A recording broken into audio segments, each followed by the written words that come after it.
Good to see you again. Good to see you. Thank you for coming. Yes, sir. The time of need. Thank you.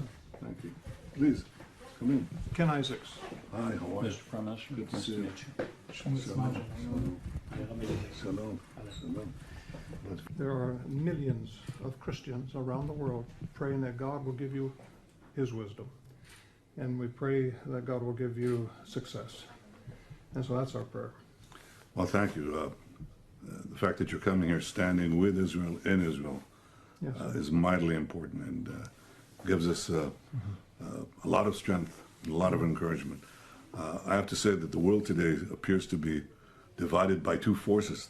Those who support Israel in its just fight against Hamas terrorism, and those who support Hamas terrorism. I think Reverend Graham, with your so many followers around the world, understand that Israel is fighting a just war, fighting according to international law, trying to minimize civilian casualties, root out the terrorists. And I think that's our common battle, the battle of civilization against barbarism. Well, it's good versus evil. And we know that God, we know there's a God, and we know there's a devil, an evil. And the devil has been fighting God for we don't know how many thousands of years. But I think Israel is God's people. The Bible tells us that. And so it's clear. And the devil wants to destroy this nation, wants to destroy the Jewish people. And he's tried over and over and over to do that. We're not going to let him do it. No, sir. When we say we, it's the combined forces We stand of with you. civilization, and we truly support that.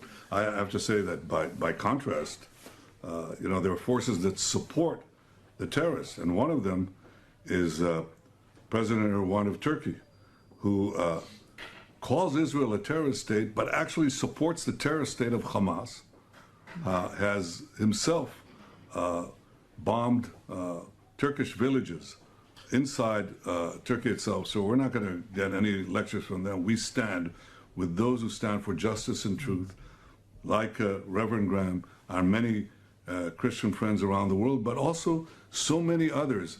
And we saw that yesterday in a mass demonstration in Washington of Jewish leaders and non-Jewish leaders, leaders of the Senate, leaders of the House.